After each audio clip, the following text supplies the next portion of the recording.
So we're going to discuss how these great American companies can help rapidly rebuild Venezuela's dilapidated oil industry and bring millions of barrels of oil production to benefit the United States, the people of Venezuela, and the entire world. And yesterday, the number is 30 million barrels. I can't even, is that a correct number? 30 million barrels. You hear that, Peter? Of oil was given to us by Venezuela. That's a lot of oil. It's about $4 billion worth, and it's on its way to the United States right now. And we want to thank Venezuela for that. And we're working very well with them, obviously, or they wouldn't have been so generous. But they respect us again. They didn't respect us at all before. So that's money that goes to the United States. Some will go to Venezuela, and some will go to the oil companies, but not that, because that's already been extracted. So when you're not getting any of that, but when you start extracting, you'll get. But it's tremendous reserves, among the biggest in the world. Some people say it is the biggest in the world. And we're going to be working with Venezuela. We're going to be making the decision as to which oil companies are going to go in, that we're going to allow to go in. We're going to cut a deal with the companies. We'll probably do that today or very shortly thereafter with Chris and Doug. And we're dealing with the country, so we're empowered to make that deal. And you'll have total safety, total security. One of the reasons you couldn't go in is you had no guarantees, you had no security, but now you have total security. It's a whole different Venezuela, and Venezuela is going to be very successful. And the people of the United States are going to be big beneficiaries, because we're going to be extracting, numbers of, in terms of oil, like, few people have ever seen, actually. So you're dealing with us directly. You're not dealing with Venezuela at all. We don't want you to deal with Venezuela. Let me thank Vice President J.D. Vance, who's doing a fantastic job. Secretary of State Marco Rubio, likewise, a fantastic job. I have good people. I like them better than my first group. But we had a great, despite that, we had a great first term. We had some great people there, too, by the way. But we had a great first term. We had the greatest economy in the history of our country in the first term, but this is blowing it away. And you haven't seen anything yet. Everyone's been shocked by the numbers, 5.4% GDP. And that's despite the fact that we were badly hurt by the Democrat shutdown, of which they'd like to see if they could shut it down again. Secretary of the Interior, Doug Burgum, who's fantastic. Secretary of Energy, Chris Wright, recommended by Doug as being the greatest oil man anywhere in the world, because I wanted Doug for that job, energy, and Doug said, no, sir, there's a man named Chris Wright. I said, who the hell is Chris Wright? He said he's the most talented oil man anywhere in the world. I doubt you can get him, because typically oil men make a lot of money, and women. They make a lot of money, but Chris came. You took one of the greatest salary cuts probably in history, Chris, right? But he's a fantastic person, loves our country, and many other important members of this team. And I want to thank them for their efforts. As you know, last week, the United States Armed Forces performed one of the most spectacular military operations in American history, apprehending the outlaw dictator Nicolas Maduro for his crimes against the United States, crimes for which he has now been indicted and is in federal court awaiting trial. And he killed many people, millions of people, actually, and allowed jails, prisons, mental institutions, insane asylums, drug dealers, drug addicts to pour into our country totally unchecked because of sleepy Joe Biden's policy of open borders, the stupidest thing I've ever seen. We're getting them all out. The departure of Maduro makes it possible an incredible future for both nations, Venezuela and the United States, in which we will more closely integrate the economies of two major energy powers in the Western Hemisphere. Energy coming out of Venezuela was very small. One of the things the United States gets out of this will be even lower energy prices. We have people now getting gasoline for $1.99, $1.96, $1.95, $1.92 yesterday, somebody. And it used to be $3.50, $4, $5 a gallon. Think of that, $1.99. Decades ago, the United States built Venezuela's oil industry at tremendous expense with American skill, technology, know-how, and dollars. But those assets were stolen from us, and we had presidents who did nothing about it. This president is much different than your other presidents. They did nothing about it. They stole it. Some of the people in this room were a little bit younger when that happened, but not that much younger. It wasn't that long ago. But they stole our assets like we were babies, and the United States did absolutely nothing about it. So now we're doing everything about it. Now we're doing 500% about it, but it's a long time after the act took place. So they stole from us, and it was taken by socialists and communists at the time, and Venezuela was going bad, really bad. And as much oil as they have, they're producing almost nothing, which is just a system. So we're really, if you look at it, we're taking back what was taken from us. They took our oil industry. We built that entire oil industry. Started a long time ago, but they took it, and they were very ungracious to this country, but now they're being very nice. American companies will have the opportunity to rebuild Venezuela's rotting energy infrastructure and eventually increase oil production to levels never, ever seen before. When you add Venezuela and the United States together, we have 55% of the oil in the world. The United States is #1. We have them drilling. Drill, baby, drill was my campaign. And Doug and Chris, I think we're setting records on drilling right now and taking oil without Venezuela. That's how we're getting the oil prices down. The plan is for them to spend, meaning our giant oil companies will be spending at least $100 billion of their money, not the government's money. They don't need government money. But they need government protection and need government security that when they spend all this money, it's going to be there so they get their money back and make a very nice return. The plan is for them to spend at least $100 billion to rebuild the capacity and the infrastructure necessary. Venezuela has also agreed that the United States will immediately begin refining and selling up to 50 million barrels of Venezuelan crude oil, which will continue indefinitely. We're all set to do it. We have the refining capacity. It was actually based very much on the Venezuelan oil, which is a heavy oil, very good oil, great oil. It's fantastic for certain things like asphalt roads, the best there is in the world for asphalt roads and other things. All of the companies here today are going to be treasured partners in bringing the nation of Venezuela back to life, restoring its economy, and generating great wealth for their companies and for their people, and also great wealth for the American people, and tremendous wealth for the companies that are going in. The companies that are going in, and if you don't want to go in, just let me know, because I got 25 people that aren't here today that are willing to take your place. So I just want to thank, these are people that I either know or I know of by reading lots of business magazines and journals and papers. These are the greatest oil people anywhere in the world. Harold Hamm, I see, is here. Harold, you know, there's a story about Harold Hamm that he could look at a piece of land, put a straw into the land, and oil pours out. Is that true about you? Whereas some of you guys have to invest hundreds of millions of dollars to find that oil. So we can't let that story be true. But they say Harold puts a straw into the land, and oil comes gushing out. So you're not a big R&D person, are you, huh? He's called instinct for oil. Now, he's got other problems, but we won't talk about those problems. But he's been a great supporter of mine for a long time, haven't you, Harold? So congratulations. But we have, and I think Harold would agree, we have the greatest oil men and women anywhere in the world sitting in this room right now.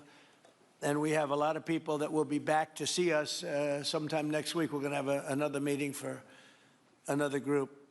But we're going to do this very quickly. We can have this done almost immediately. So I'd like to thank you all for being here. I'd like to invite Vice President Vance to say a few words, followed by Secretaries Rubio, Burgum, and Wright. And then we'll have a few words from representatives that are here and to discuss their ideas, a couple of them. We have Chevron, which has been, where's Chevron? Where are you? Far right. No, I thought you'd have a better location. You were the only one that was there for all that. I used to call you and say, what the hell is going on with Venezuela? He stuck it out. I don't know if you made money or not, but you stuck it out. I got to give you a lot of credit for that. Mark Nelson, thank you very much. Exxon CEO Darren Woods. Darren, thank you very much. How's Exxon doing? Okay? All right. They'll do a lot better now, won't they, huh? Exxon's been amazing. It's been an amazing company. And ConocoPhillips CEO Ryan Lance, thank you very much. So you guys could say something, and then we'll take some questions from the press. And if anybody else would like to speak, we'll have you speak. We have all the time in the world. This is a big subject. This is massive wealth, and more importantly than massive wealth, it leads to lower taxes and a lot of jobs for Americans and for Venezuelans, but for Americans in this case. And I just, again, appreciate you all being here. And I'd like to ask J.D. to say a few words, please. Thank you. Thank you, Mr. President. And thanks to everybody for being here. You know, as a Marine Corps veteran for my entire lifetime, presidents, and let's be honest, they were Democrats and Republicans, would send the American military to far-off places. They would get us involved in these endless quagmires. They would lose hundreds or thousands of American lives, and the American people would get nothing out of these misadventures. And now you have an American president who's empowered the American military to stop the flow of drugs into our country and to ensure that we, as opposed to our adversaries, control one of the great energy reserves that exist anywhere in the entire world. And he did it without losing a single American life in the process. It was an amazing operation. It's going to make our country richer. It's going to make our country more powerful. It's going to make our country safer. And it's going to lead to the decline, the further decline of drug overdose deaths in the United States of America. An amazing thing, and I'm happy to be here to talk about how we can make it an even bigger and better operation for the American people. Thank you, sir. Thank you very much. Marco? Thank you, Mr. President. And I think this is a reminder that everything this president does, everything President Trump does is with the American people in mind. It was not in the national interest or national security of the United States and of our people to have in our own hemisphere a country, not just with vast energy reserves, but controlled by an indicted narco-trafficker who flooded our country with illegal immigration, including drug gang members, openly cooperated with drug gangs, and by the way, stole the wealth of that country to fund a repressive regime and also benefit adversaries such as Iran. All of that is now changing. As part of this process, the first phase, of course, is the phase we're in now, which is the stabilization phase. We do not want to see destabilization in the country. We're working very cooperatively with the interim authorities there to provide a market for the sale of the wealth of Venezuela in such a way that benefits the people, both of the United States, but also the people of Venezuela. And as a reminder to everyone, the President announced this just 2 days ago. Every penny, everything they buy with the money that they're making from the oil now, Mr. President, will be bought from America. And that includes everything from equipment for the oil industry to food to medicine and everything in between.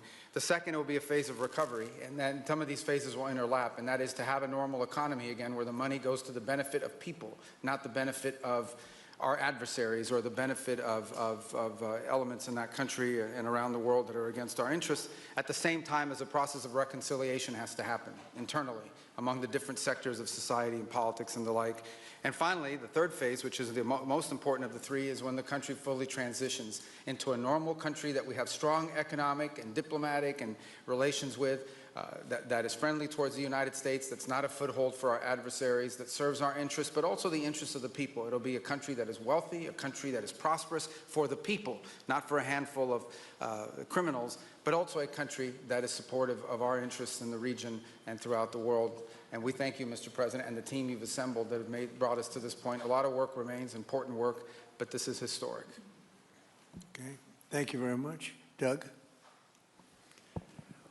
Well, Mr. President, I want to thank you for your leadership, not just as President, but as Commander-in-Chief. The boldness, the execution, the breathtakingly precise work that you've delivered both in Iran back in June and here has changed the field for the whole world. And you always ran about the idea of peace and prosperity. And in Venezuela, as you know, this was a playground for every bad actor in the world. We had Russians, or Iran, terror groups all of them profiting from this criminal organization that was pretending to run the country. That makes America safer. You've secured the border, we're stopping the flow of drugs, and now with the normalization of relationships on an economic basis, it's going to mean tremendously for the prosperity of the American people. So I just want to say again, congratulations to you and to the entire leadership team. It's been an amazing, historic week on the scale of things that we haven't seen perhaps for 125 years in terms of the U.S. Exerting its influence over Latin America in a way that's going to make a change for generations. And on behalf of all the oil executives that are here today, Chris and I want to say thank you to all of you. It's your technology, your innovation that has put America in the place where today we are the most energy dominant country in the world. And that position is what's allowed us to take the action that we're taking with statecraft, with military action. None of that would happen if we were dependent on everybody else for energy. So you're a big part of the reason that we're able to move the way we are today, and we're grateful that you're here to be part of the solution going forward. Thank you, Doug, and you are doing a fantastic job, and we appreciate it. Everybody appreciates it. They know who's doing well. Chris Wright? Thank you, Mr. President. Yeah, what we've seen in the last week is leadership matters and credibility matters. Venezuelan oil has been sanctioned for many years, and the oil just flew, those sanctions were not enforced. That oil just floated out to trafficked by bad actors of the world. The resources weren't gone to a central place. The corruption and decline of Venezuela has been a crisis for the people of Venezuela, and as Secretary Rubio said, massive spillover effects in the United States, in crime, in drugs, in kidnappings, and in taking a huge resource base and making it not exploited, not developed. The whole world is a poorer, less opportunity-rich place because of that. When you have materials underground, they've been underground for 1 million years. That does not make them a resource. That does not make them valuable for your country, your people, or the world. They only become a resource with technology, with capital, with rule of law, and a system of governance that encourages the harvesting of those resources to make the better world. And we see here the dramatic contrast between the United States, which may have less oil underground than Venezuela. We have 20 times the production of Venezuela, 20 times the impact of human betterment, massively better quality of living here in the United States. That was at risk under the last administration. We've seen a lot of attacks on the energy that makes the world go round. President Trump's election has removed those risks, has embraced reality about how the world is energized, and we are at record production of oil in the United States, record production in natural gas in the United States. We've seen a meaningful decline in gasoline prices, diesel prices, travel prices because of jet fuel. And now President Trump is taking the genius of a different way to try to solve a 25-year festering problem in Venezuela, that all the traditional things have not worked. But ordering both a tremendous military operation to remove the heads of a criminal organization masquerading as a government, and then to use the power of our military, not to fire bullets, but to stop the flow of Venezuelan oil to the world, immediately gave us leverage over the interim authorities in Venezuela and has allowed us to be in this position today where the actions of this government can massively improve Venezuela for the better, and the bigger impact is to massively improve the quality of life, affordability, safety, and security of the United States. Very proud to be here. And we'll turn it over to Mark Nelson, who's the vice chairman of Chevron. Chevron has been in Venezuela for over 100 years, continuously. Mike Wirth, the CEO, had a knee replacement recently. He's not here. Mark is a tremendous leader in our industry, and I'll turn it over to him. Thank you, Secretary Wright. Again, I'll send Mike Wirth's regrets. He really wanted to be here, Mr. President. Right. Great guy. On his behalf, I have 3 very quick thank yous and an assurance I'd like to provide you all. The first thank you, Mr. President, is to you. It's thank you for convening this gathering. It's thank you for your leadership, and thank you for continuing to keep American energy domination in the forefront. So thank you for that. Thank you very much. The second thank you actually is to the cabinet. So Secretary Rubio, Secretary Burgum, Secretary Wright, your ability and commitment to continue to engage with the parties around the table to keep the world working is greatly appreciated. So thank you. Thank you for that. And the final thank you actually would go to our Venezuelan employees of Chevron. They've been working tirelessly to operate safely, protect the environment in country, and their dedication and skill will help us in this next chapter. And finally, I'll close with the assurance. For more than a century, Chevron has been a part of Venezuela's past. We are certainly committed to its present, and we very much look forward as a proud American company to help it build a better future. And so, Mr. President, thank you for your leadership. And you really suffered there. You stuck it out. A lot of people left. A lot of big companies left. Some of the people, many of the people sitting at this table left because of the safety risk and other risks. But you stuck it out. I give you credit for that. Sometimes it was hard. I remember 6 months ago I told you to stay, just stay. Things are going to happen. You'll be very happy. I didn't know they were going to happen this fast or this conclusively. One thing I think everyone has to know is that if we didn't do this, China or Russia would have done it. And if China or Russia were a next-door neighbor, because essentially this is not around the other parts of the world so far away where you fly an airplane for 24 hours before you get there. This is sort of a next-door neighbor, if you think about it. And I told China and I told Russia, we get along with you very well. We like you very much. We don't want you there. Not going to be there. And if we didn't do this, China would have been there and Russia would have been there. Maybe they both would have been there together, but they're not going to be there now. One thing I will tell them, and I will tell you, that we are open for business. China can buy all the oil they want from us there or in the United States. Russia can get all the oil they need from us, and they do like oil, even though they produce a lot of it. But China and Russia and everybody else is able to go, and we'll be open for business almost immediately. I have a feeling the $100 million will be spent $100 billion will be spent very, very rapidly by these very big, powerful, and rich companies, and I think they're going to be able to rebuild the infrastructure. And I hope it's going to be brand new as opposed to a rehab, because I know the tremendous difference between the new and the not so new in your industry. The new is much more beautiful, much better in every way, and actually much smaller. It's like everything else, gets smaller and stronger. It's a combination of smaller, better, and stronger. So I hope you're going to build all brand new stuff, rip out the old crap that's been there for so many years, and do it the right way. You're going to be there a long time if we make a deal. If we make a deal, you're going to be there a long time. If we don't make a deal, you won't be there at all. It's, sort of interesting. But again, China and Russia would have been there if we didn't do this. And the other thing, people ask about the second wave. I don't think it's going to be necessary. We have an armada, a giant armada like nobody's ever seen in that part of the world. And it's stationed off the coast.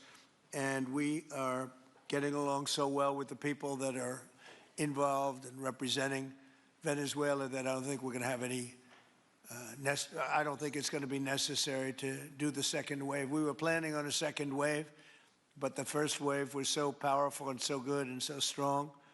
And frankly, the people in the country, they did the right thing. They were smart. They did the right thing. They didn't want to go through a second wave. But we've got a tremendous number of the most powerful ships in the world right there. I don't think we're going to have to use that. I'm happy to say that. I don't think we're going to have to use that at all. If I could ask Chevron, you did a great job. I want to thank you. And ExxonMobil, if you would say a few words, and then followed by Conoco, great companies, massive companies, great companies. Exxon, please. Sure. Thank you, Mr. President. I appreciate the invitation and the opportunity, frankly, for the entire industry to show up and provide a perspective. Frankly, we've been kind of unresponsive to the press regarding Venezuela. I guess today's the opportunity to address the press directly with respect to a number of questions that have been asked of ExxonMobil. First and foremost, obviously, is the interest that we have in Venezuela. And I think, the way I would position that, I think one of the reasons why we see many of the industry players here is we're in a depletion business for a product that is in great demand and will be in demand for many, many, many decades to come. And as a depletion business, the biggest challenge we have is finding resources. there's an opportunity in Venezuela with all the resources there. Is we don't have that challenge of finding, we have the challenge of developing those resources. So I think it's in the best interest of these companies and frankly society as a whole for the industry to be interested in understanding what the opportunity here represents. I'll just share a philosophy that ExxonMobil has when we enter countries, because we do business all around the world in a number of different regimes. We take a very long-term perspective. The investments that we make span decades and decades, so we do not go into any opportunity with a short-term mindset. And there's a value proposition that we have to meet. It has to be a win-win-win proposition. Obviously, it has to be a win for the company and our shareholders and to generate a return for the investments that we make. It has to be a win for the government. The resources are an important source of revenue that help support the people of the places that we do business. And it has to be a win for the people. We have to be wanted there and to be a good neighbor. And those three things ensure a stable, long-term platform for the large investments that we make for the long term.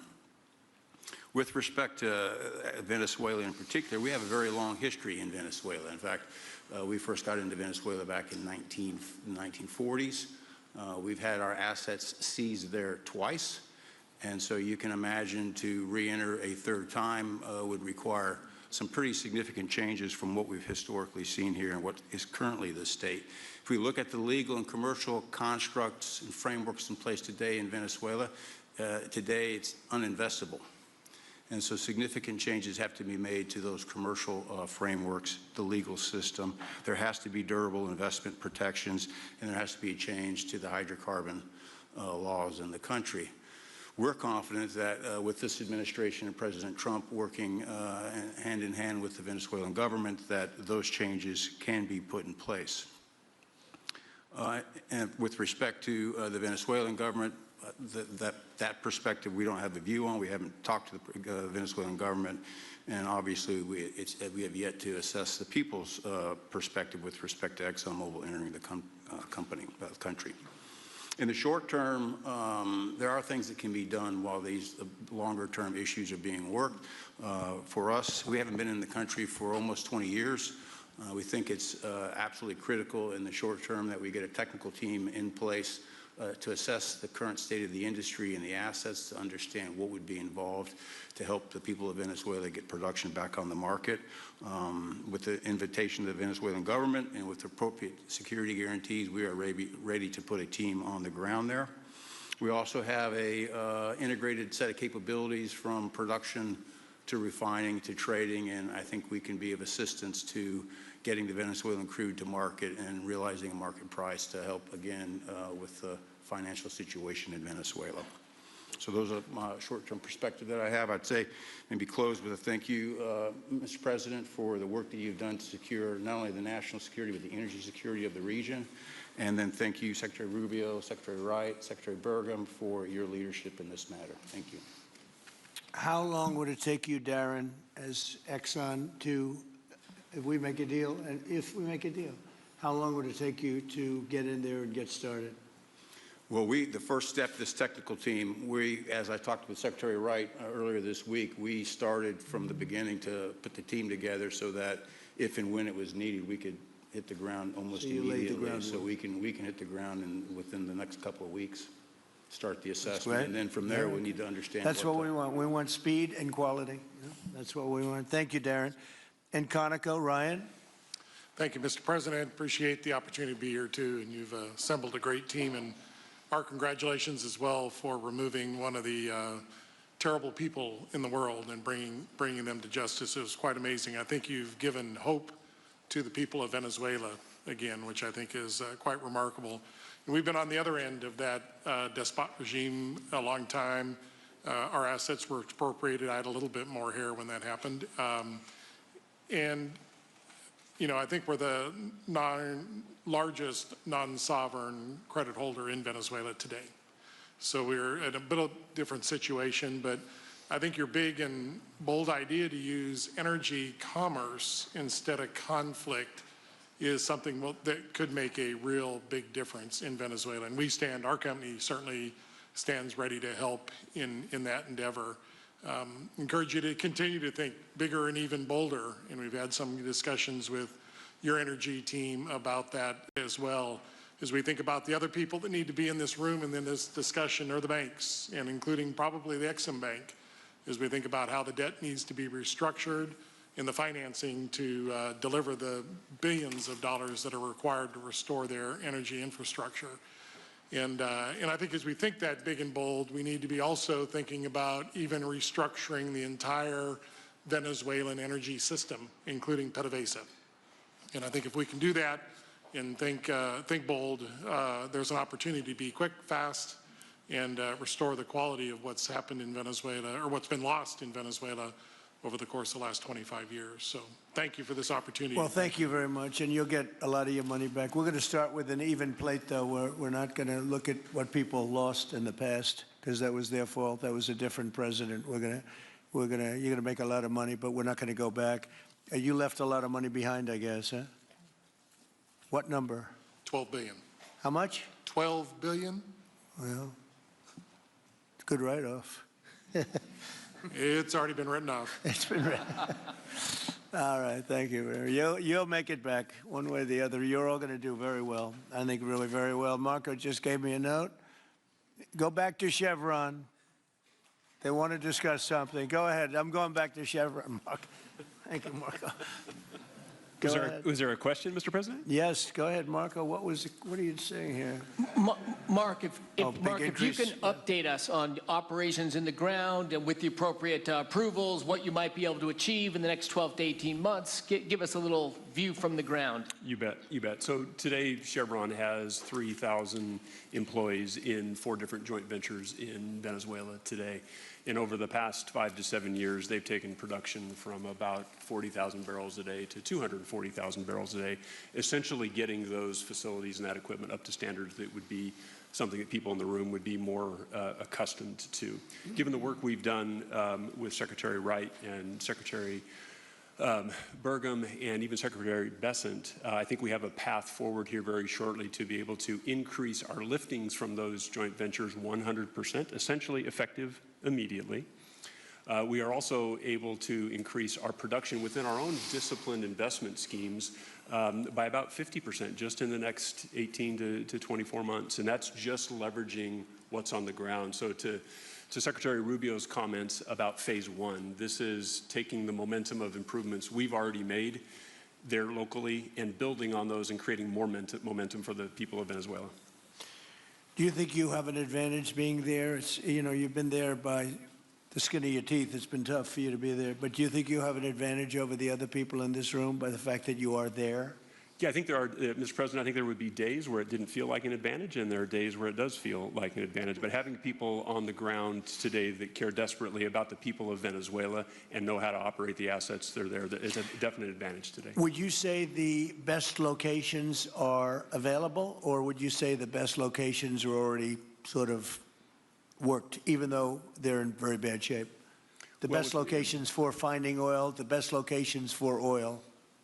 There are more opportunities than not, Mr. President. With 300 billion barrels of reserves and resources in country, there are lots of opportunities for many companies. Will you be building new, or will you be using the old infrastructure that you have? Yeah, today it's a little bit of a mix, but today it's mostly us taking the equipment of today, getting it to the standards that we are accustomed to your comments about making it how it should be today. Most of the investments that we've been making are about getting it up to our standards.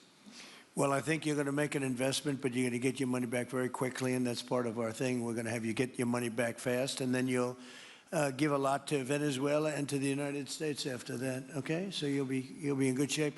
Could I ask Harold Hamm to say a few words? He's been a friend of mine for a long time. Very amazing man, actually, amazing energy person. Well, thank you, Mr. President. It's good to be here with so many dignified people.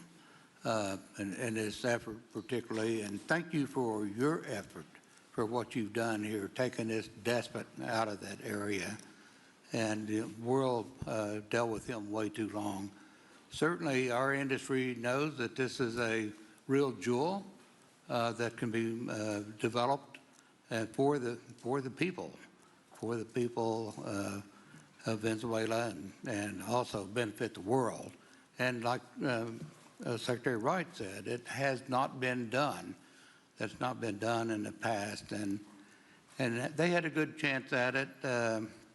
Brought someone in that totally took it down, as everybody knows here, and that was Chavez, and we know what happened to him finally. But that ruined the industry in Venezuela, and all of us know how that happened, ended very well, very, very wrongly. So anyway, we're glad to see what's happened here, and look forward for the opportunity for a lot of people in this room, but also for America and the country itself. Are you going to be involved in going in? Because, he's in North Dakota and he's in Oklahoma and some incredible places. It's a little bit different, but there's no doubt about you won't have to worry about the straw too much here. You can just go at it. Are you going to be one of the participants? Well, certainly, I'm an oil finder, like you said. Barry Switzer, told that story. The coach. And he's kind of exaggerated a little bit. It doesn't come out quite that easily usually. But anyway, great story. I love it.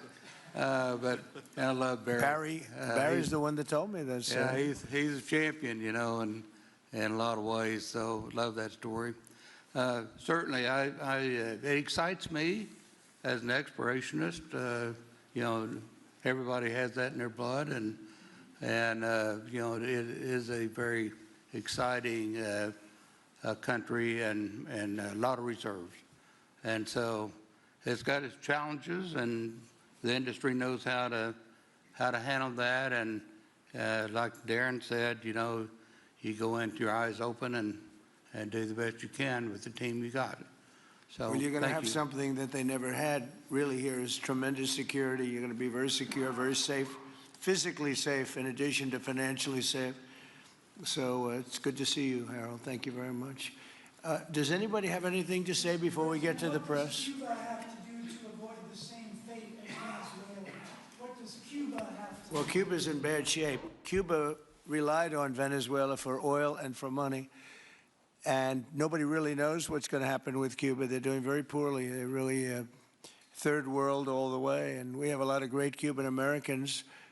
And I would say Marco fits very solidly into that category. And I might ask you to say a few words about, we were discussing it before, Cuba is a very different, they don't have energy, they don't have oil, but they would live off of the oil from Venezuela. And what they do have is very strong people and very powerful people militarily, and they would protect the people running Venezuela, and they would take in a lot of money from Venezuela. Now they don't have that. They won't be taking in any money. So, Marco, what do you think?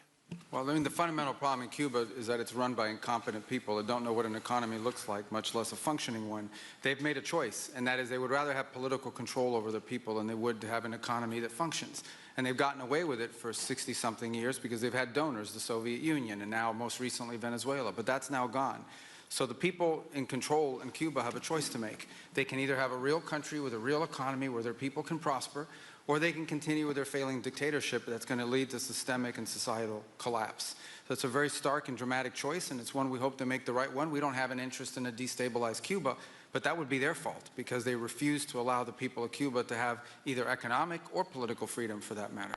And you have a lot of people in this country that want to go back to Cuba and help Cuba. A lot of people have left, they came in penniless, they didn't have anything, and they've become very rich people in our country, and they want to very much go back and help Cuba. So that's something that Cuba has that a lot of other places don't have. Peter? President Trump, thank you. I do want to ask you about Minnesota, but first, just more on topic. President Zelensky said that he was watching with the rest of the world as you made this order to go and capture Nicolas Maduro. And he said, if that's how it works with dictators, then the United States knows what to do next. Sounds like he wants you to go and capture Vladimir Putin. Would you ever order a mission to go and capture Vladimir Putin? Well, I don't think it's going to be necessary. I think we're going to have I've always had a great relationship with him. I'm very disappointed. I settled 8 wars. I thought this would be in the middle of the pack or maybe one of the easier ones. And I don't know if you know, Peter, the last month, they lost 31,000 people, many of them Russian soldiers, and the Russian economy is doing poorly. I think we're going to end up getting it settled. I wish we could have done it quicker because a lot of people are dying, and mostly soldiers. You know, they get hit in Kiev and they get hit a little bit here and there, and people are dying there too. But largely, it's the soldier population.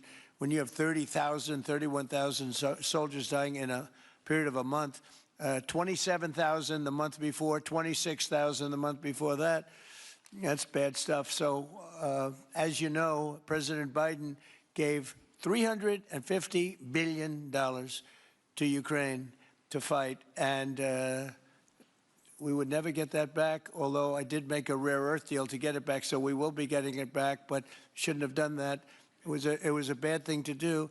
I will say that right now, because I was able to get NATO to up GDP from 2% to 5%, NATO's got a lot of money, and they're paying for everything. We're not losing any money. We're making a lot of money, I guess, if you think of it, because we're selling them military equipment. They're probably giving it to Ukraine.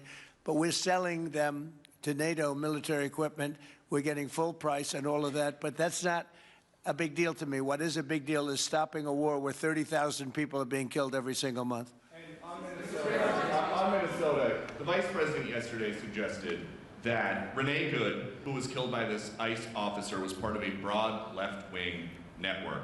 What has your team told you about this broad left-wing network? Who is in charge of it? Who's part of it? What's it called?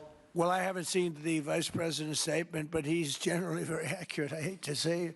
Look, I watched that yesterday, and there were a lot of different forms to it. But there was a woman screaming, "Shame, shame, shame, shame." She was a agitator, probably a paid agitator, but in my opinion, she was an agitator, a very high-level agitator, so professional. She wouldn't stop screaming. I said, this isn't a normal situation. This is a professional troublemaker, because you heard it and I had it. Now, I will say this. The news sort of turned her down, turned her off, because you're trying to watch. She was so loud and so crazy and just not normal. When somebody sees something like that, they don't go screaming and the same words. So I guess you could say professional, but I didn't think she did a very good job. You have agitators, and we will always be protecting ICE, and we're always going to be protecting our Border Patrol and our law enforcement. Yeah. Thank you, Mr. President. Mr. President, in your conversations with these oil executives today, did you provide any security guarantees so that they can do their work safely in Venezuela? Yeah. And separately, Mr. President, they will have those guarantees, yes. And separately, Mr. President, I'm curious in terms of the future of Venezuela. Do you see Venezuela, now led by Delcy Rodriguez, as an ally of the U.S.? Is that the way that you view that country right now? Well, right now they seem to be an ally, and I think it'll continue to be an ally, and we don't want to have Russia there. We don't want to have China there. And by the way, we don't want Russia or China going to Greenland, which if we don't take Greenland, you're going to have Russia or China as your next-door neighbor. That's not going to happen.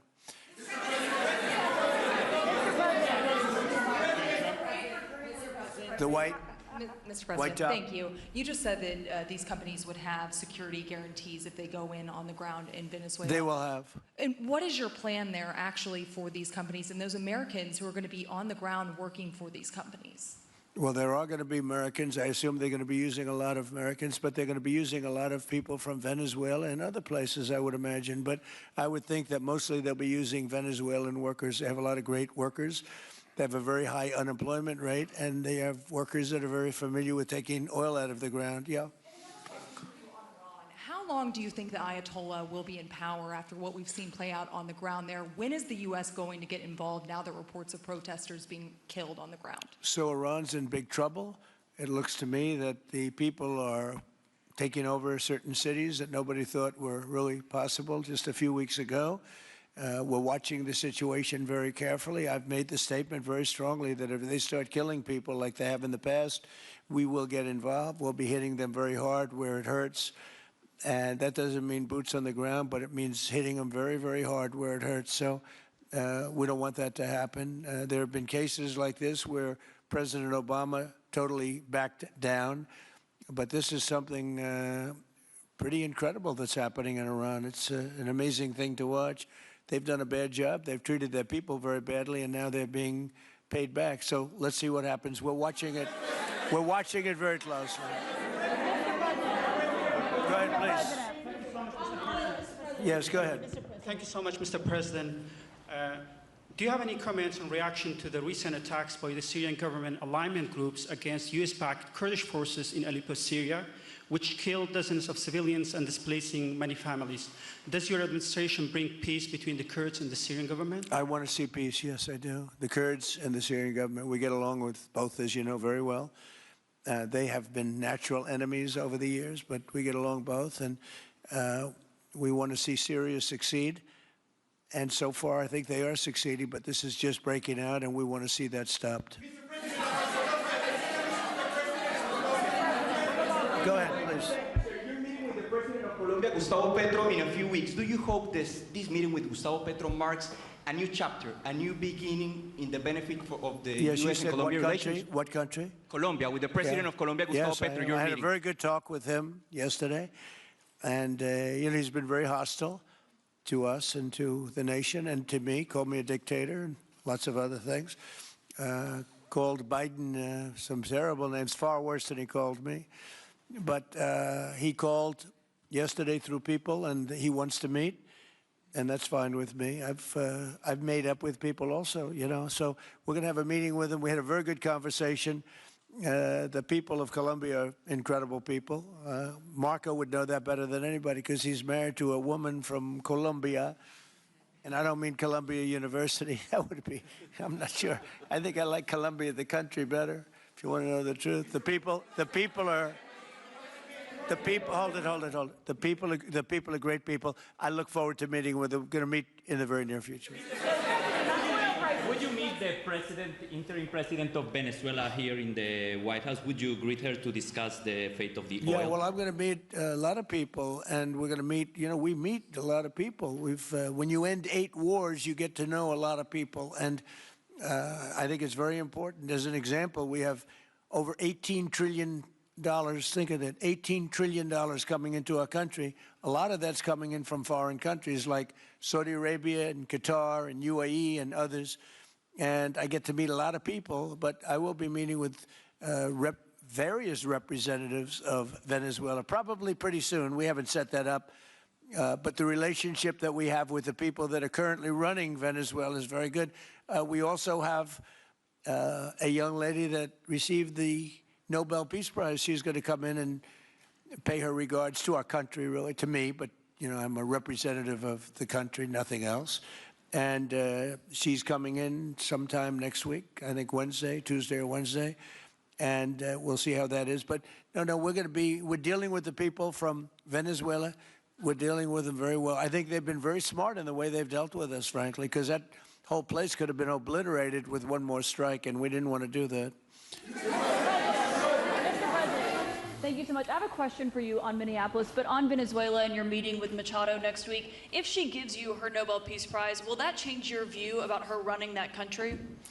Well, I have to speak to her. I mean, I'm going to have to speak to her. She might be involved in some aspect of it. I will have to speak to her. I think it's very nice that she wants to come in, and that's what I understand the reason is, because Norway is very embarrassed by what took place. I mean, they're getting decimated. Look, whether people like Trump or don't like Trump, I settled 8 wars, big ones, some going on for 36 years, 32 years, 31 years, 28 years, 25 years, some just getting ready to start, like India and Pakistan, where already 8 jets were shot out of the air, and I got it done in rapid order without nuclear weapons. I can't think of anybody in history that should get the Nobel Prize more than me, and I don't want to be bragging, but nobody else settled wars. Obama got the Nobel Prize. He had no idea why. He still has no idea. He walks around and he says, I got the Nobel Prize. Why did he get a Nobel Prize? He got it almost immediately upon attaining office, and he didn't do anything, and he was a bad president. So, I mean, you should get the Nobel Prize for every war you stopped. These were major wars. These were wars that nobody thought could be stopped. President Putin called me, and he said about 2 of the wars that he's been trying to stop them for 10 years. He wasn't able to do it. He couldn't believe it. So in theory, you should get the Nobel Prize for every war you stopped. Every one of them was major.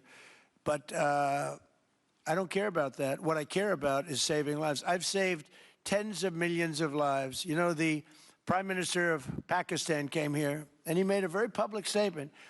He said that President Trump saved minimal. Not going to happen. We are not going to have, and I like China, I like Russia, I love the people of China, I love the people of Russia. I get along very well with President Putin, but I'm very disappointed in him. I get along very well with President Xi. I'm going to go over to China in April, but I don't want them as a neighbor in Greenland. Not going to happen. And by the way, and NATO's got to understand that. I'm all for NATO. I saved NATO. If it weren't for me, you wouldn't have a NATO right now. But we're not going to allow Russia or China to occupy Greenland, and that's what's going to happen if we don't. Go ahead. On the economic report that came out today, Mr. President, one, can you respond to that? And two, it was an amazing report. The most amazing thing is government jobs are way down, and yet the unemployment or the employment numbers are very good. We've gotten rid of tremendous numbers of federal government jobs. Nobody's ever seen anything like it. And yet the employment numbers are very good. They're really getting better. But now we have all those people to work in the private sector for a lot more money. I think that's one of the very big things. The other thing is at 5.4%.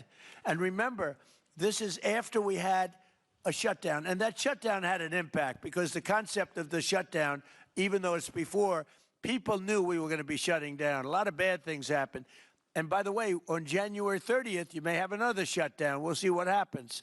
But I think the numbers, Caitlin, were really amazing. Look, to think about 5.4%, nobody thought that. They thought it was going to be 2%. And you know what it is? It's tariffs. And it's also November 5th. We had a great election, a great election. Our country was dead 1.5 years ago. And now we have the hottest country anywhere in the world. And I hope you guys were impressed. 5.4%. And we haven't even really transitioned yet.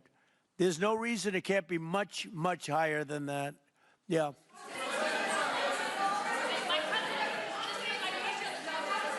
First off, can you respond to the manufacturing Let's number? give CNN a chance. You know, they've been fighting so hard to get back into the mainstream. Mr. President, you posted some numbers actually on Truth Social last night. People saying you posted the job data early when you're not supposed to obviously share it till the next morning. Did you do that on purpose? No, I don't know. If they posted them, I said post them whenever you get a chance. I don't know. They gave me some numbers. When people give me things, I post them. But the numbers are amazing. Yeah, please. How does the administration plan to distribute the money from the Venezuela oil sales? Is it, obviously you say it's going to go into these controlled accounts. Yeah. Would it go back to Venezuela in a Yeah. direct payment? Is it going through these goods? How do you plan to do that? Well, And we then I have want a to make second sure question. that Venezuela can survive. You know, Venezuela needs money, and we're going to make sure that they get money. And we're going to get money, and the oil companies are going to make something for the work they do, and they're going to get back their money. We're devising a formula, but it won't be so much of a formula. It's going to be what they need. We're going to take care of what they need. There'll be plenty left over. We're going to have a lot of money left over. And the money left over is going to the United States of America, and the oil companies are going to be very happy. Yeah, please. Thank you, Mr. My second question is, would the administration offer a backstop to these oil companies for like financial guarantees, some sort of backstop, if the country did destabilize again? That's a very interesting question. Using the word backstop, I haven't heard that word in a long time. That was at the Wharton School of Finance I last heard. That's a good term. We ought to use it more often. I hope I don't have to give a backstop. Look, these are very smart people, the smartest people. They're not only in oil and business. These are the biggest companies in the world sitting around this table. They know the risks. I mean, there are risks. We're going to help them out. We're going to make it real easy. They're going to be there for a long time. We're going to be there together for a long, long time. And they're going to be taking the oil, and they're going to be bringing oil prices down. They're going to make a lot of money. They're going to get their money back. They're going to be safe. The people of Venezuela are going to be big beneficiaries, and the United States of America is going to be a big beneficiary for what we've done. And you know, one other thing I might say, it's also very big for national security because, again, just like Greenland, we can't have China or Russia occupy Greenland. We can't have China or Russia occupy Venezuela. And if we didn't do what we did, China or Russia would have been in Venezuela. I think I can, where's Mr. Chevron? So let me ask you, they would have been there if we didn't do this. Do you agree with that? they certainly have a lot of economic interests in country. There's absolutely no argument about that. They were trying to be there. I mean, you know, we had a Russia, I guess sort of I call it a semi-Russian ship yesterday that we took over, and Russia decided not to defend that ship against us. It's a big movement. The ship was loaded up with oil, and we took the oil, and it came out of that port. But Russia would be there or China would be there, and we want them to be there for a different reason. We want them, do you people agree? In particular, China, they need a lot of oil. Russia doesn't need so much, but Russia was there anyway. But I assume you agree that China would like to be doing a lot of business there by buying oil, and I want to just tell President Xi and President Putin, but more so in this case President Xi, because they do need a lot of oil, and we are open for business in the United States, and we are open for business in Venezuela, right?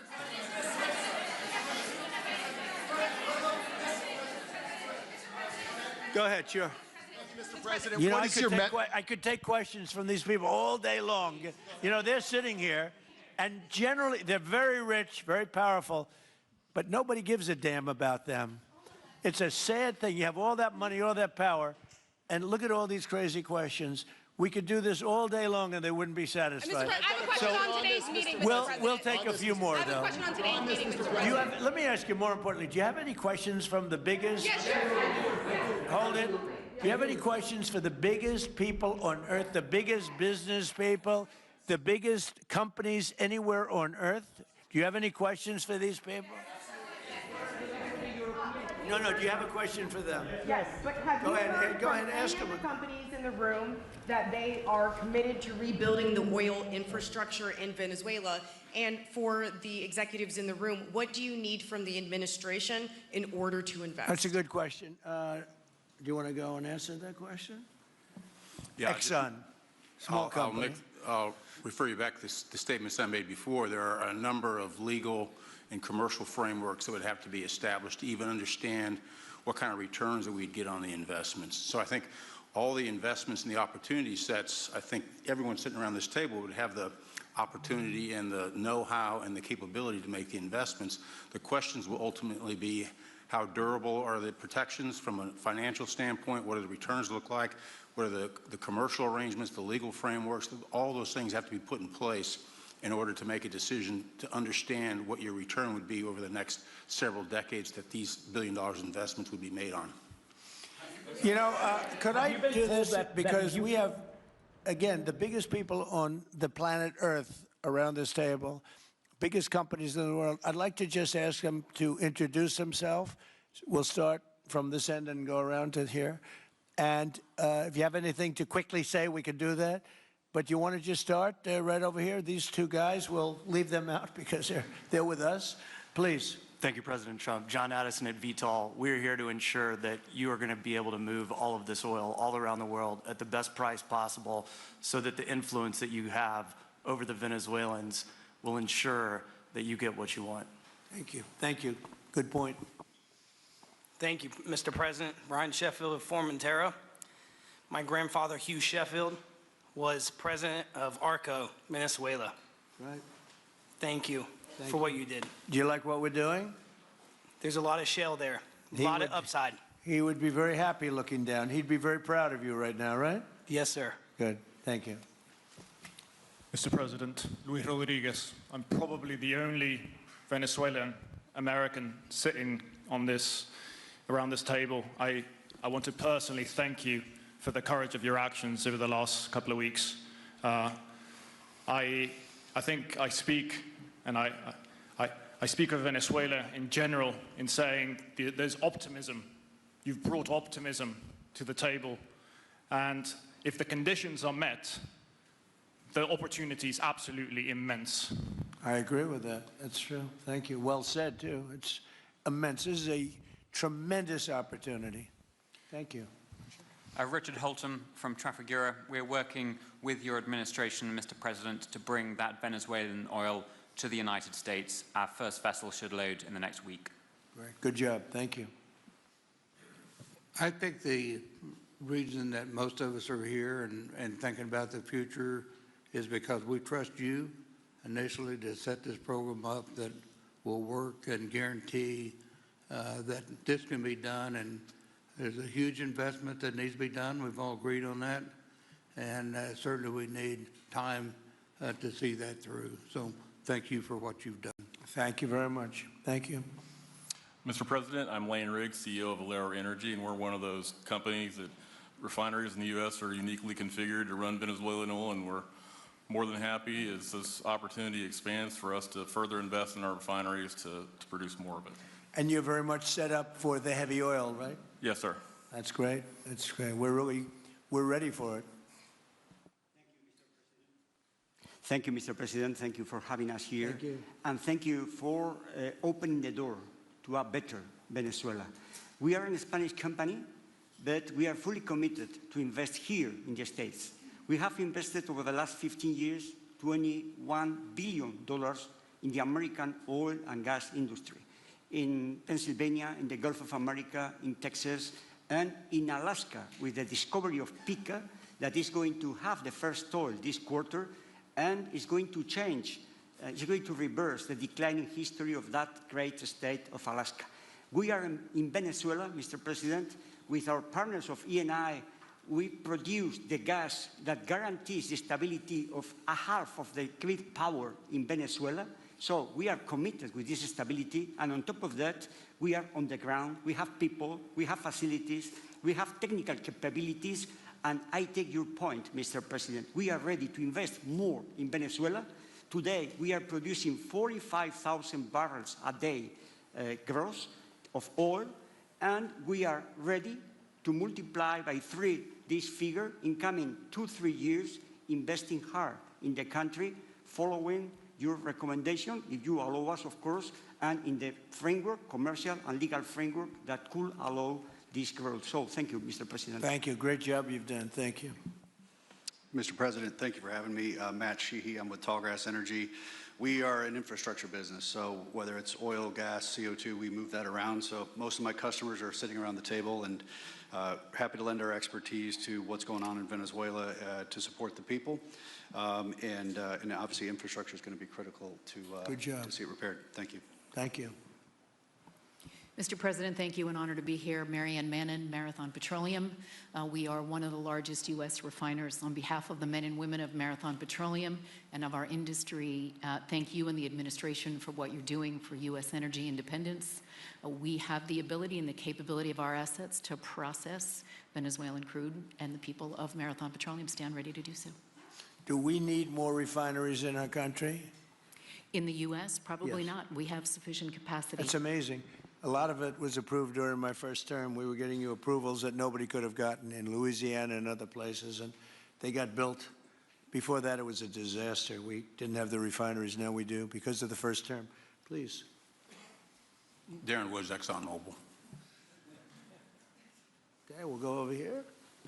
Thank you, Mr. President. Jeff Hildebrand, founder and chairman of Hillcorp Energy, one of the largest private energy companies in America. Who's bigger, you or Harold? We're close. Huh? We're close. Harold. Absolutely, Mr. Ham. But thank you for your great, tremendous leadership in protecting the interests in the Western Hemisphere. The message that you have sent to China and our enemies to stay out of our backyard is absolutely fantastic. So thank you. Thank you very much. And finally, Hillcorp is fully committed and ready to go to rebuilding the infrastructure in Venezuela. You'll go there? You'll be going? Yes. Good. That's good. You'll be very happy. Thank you very much.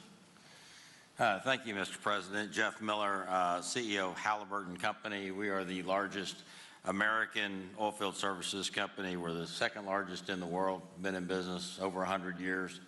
Started operations in Venezuela in 1938. Long time in Venezuela. I personally lived there for 4 years and raised my kids there. So quite familiar with Venezuela, and just couldn't express gratitude more so for the opportunity to return to Venezuela under the stability that I know that this team and your team are able to deliver. And so When did you leave? Huh? When did you leave Venezuela? As a company, we left under the sanctions in 2019. So we had intended to stay, and then when the sanctions went into place, we were required to leave. but very much interested in returning. Have 600 Venezuelans with Halliburton today, all around the world. Look forward to putting them back to work. Great job. Great job. You'll be back. Please. Mr. President, I'm Alex Granberg. My company, Aspect Energy, is one of the leading American international wildcatters. We've found significant fields in Central and Are you South. a wildcatter? I'm a wildcatter. That's pretty cool, I'll tell you. I would have been a wildcatter, too, if I was in. And you've been successfully wildcatting. We've found significant fields in Central and South America, in the Middle East, and in Europe. We're a leading That's oil great. producer in Hungary. But probably the most pertinent example is what a wildcatter does is take on risk and try to reduce it. And then other people come in and put more capital in later. So we're kind of kickstarters in the oil industry. We went into Kurdistan very early on, back when people told us it wasn't safe and we shouldn't do it. We found a big field there, and it ultimately has got to be developed along with one of my colleagues here to be one of the big leading fields in Kurdistan. We think that Venezuela has a tremendous amount of opportunity. If you look at the reinvestment required, the investment required, people are talking about hundreds of billions of dollars. But if you put that in perspective, that's 1 million barrels a day for 15 years is $220 billion net cash flow. So what we really need to do is to be able to kickstart production and then reinvest and have the confidence to reinvest. And what you're doing by putting the United States in control of the cash flow coming out of the country, it gives companies like ours the confidence to say we can kickstart this production and then reinvest and reinvest. In Hungary, we've invested $1 billion in changing the trajectory of Hungarian oil production. We were only able to do that not because we could write $1 billion check, we're a smaller company, but because we reinvest all the cash flow back into new production. Good. Mark Good Nelson, job. Mark Nelson with Chevron again. Thank you, Mr. President. I'm Claudio Scalzi, and ICO, Italy. We started working in Venezuela in 1980. We have a lot of oil, but now just the gas is flowing because it's not under sanction.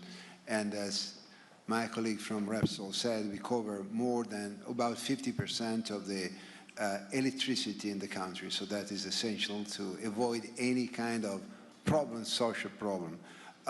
We own about 4 billion barrels of reserves, so a huge amount in the Orinoco Belt and in central Venezuela. We have now in the country 500 people, most Venezuelan, and we are ready to invest. Clearly, we are ready to invest. We thank you for the big efforts and the efficiency of your action, and we are here.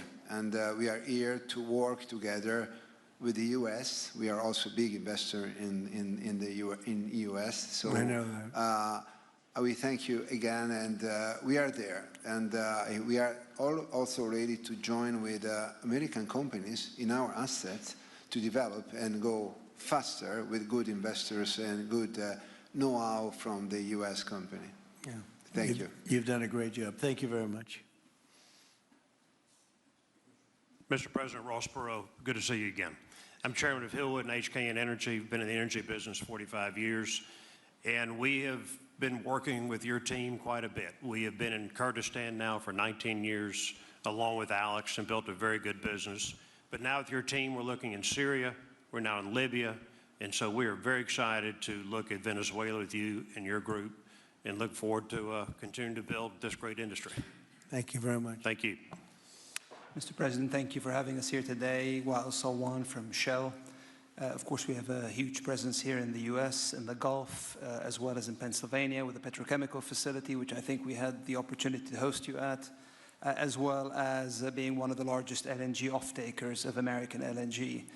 We have been in Venezuela for a very long time. We actually drilled in 1914 the first well that discovered oil in Venezuela, and on the back of which the entire energy industry was established in Venezuela. When we left in the 1970s because of nationalization, we had 1 million barrels per day of production.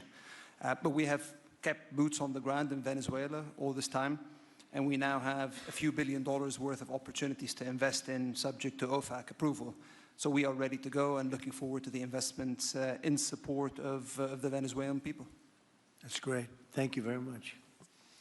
Thank you, Mr. President. Ben Marshall, the America's CEO for Vitol. Alongside Trafigura, we're very thankful to have worked with the government and the Venezuelans to be able to bring the crude oil to market at a market price as quickly as we can to help stabilize the country. Thank you. Thank you. Brian Lance, ConocoPhillips. I'll defer to my colleagues. Thank you, Mr. President. Olivier Roche, CEO of SLB, or formerly known as Schlumberger, the largest global oilfield services. We have been in Venezuela since 1930, and we still operate. We operate today on the ground with and in support of Chevron.